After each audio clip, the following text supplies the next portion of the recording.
ஃபுட்ஃபிக்ஸ் நேயர்களுக்கு வணக்கம். நாங்கள் இணைந்திருப்பது நூல் முகாம் நிகழ்வினூடாக. இது எண்ணக்கிடங்கு என்கிற ஒரு கட்டுரை தொகுப்பு. சிறு சிறு கட்டுரைகளாக 20 கட்டுரைகளை கொண்ட ஒரு தொகுப்பு.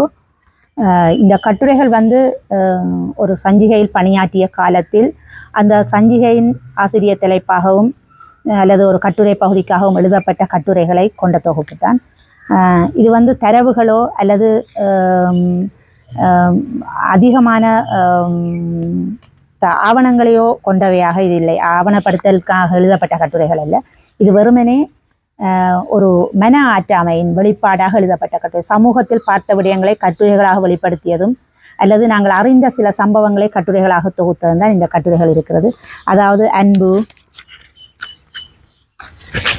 வாழ்வியல், அன்பு போன்ற பேசுங்கள், பிறப்பீர்கள், இவ்வாறான தலைப்புகளை அல்லது மற்றது குழந்தைகளுக்கான சிறுவர்களுக்கான வளர்ப்பு, ஒரு பெற்றோர் பிள்ளைகளை வளர்ப்பதில் செலுத்த வேண்டிய அக்கறைகள் அல்லது காட்ட வேண்டிய அந்த ஆழமான பிள்ளைகளுக்கு நாங்கள் பிள்ளைகள் கேட்பதை விட பார்த்து தான் அவர்கள் எங்களை பார்த்து வளர்கிறவர்களாக இருக்கிறார்கள். எங்களுடைய பிள்ளைகள் அவர்களுக்கு எதை நாங்கள் காண்பிக்கிறோமோ அதைத்தான் அவர்கள் பிரதிபலிக்கிறார்கள். அதனால் பெற்றோர்கள் எவ்வாறு வாழ வேண்டும், வாழ்ந்து காட்ட வேண்டும், பிள்ளைகளுக்கு நாங்கள் எந்தெந்த விடயங்களை காண்பிக்க வேண்டும்.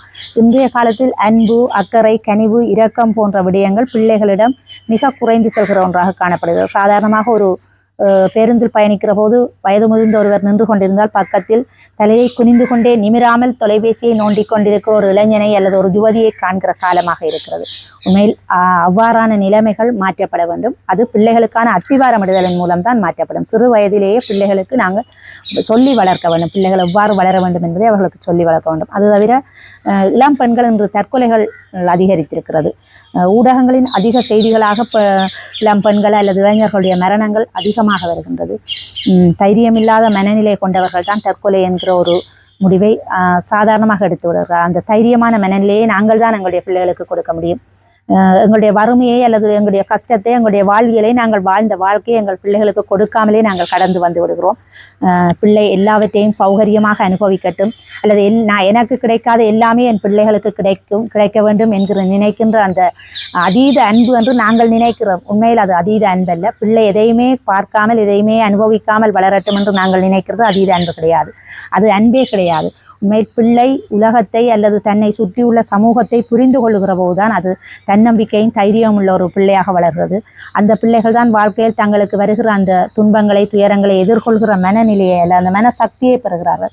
அவ்வாறான விடயங்களிலிருந்து ஒரு சமூக கட்டுரைகளாக, அதாவது ஒளியரசி என்கிற சஞ்சிகையில் பணியாற்றிய போது சமூகம் சார்ந்து அந்த சமூகத்தோடு இணைந்து நான் எழுதிய அந்த கட்டுரைகளில் சிலவற்றை தொகுத்து எண்ணக்கிடங்கு என்கிற இந்த நூலாக வடிவமைத்திருந்தேன். உண்மையில் இது மாணவர்களுக்கு அல்லது இல்லத்தரசிகளுக்கு அதிகமாக சேர்ந்திருக்கிறது இந்த கட்டுரைகள். இந்த கட்டுரைகள் மூலம் யாரோ ஒருவருடைய மனநிலையாவது மாறியிருந்தால் போதும் என்கிற எண்ணத்தில் தான் இந்த கட்டுரைகள் அத்தனையும் எழுதப்பட்டது. நன்றி.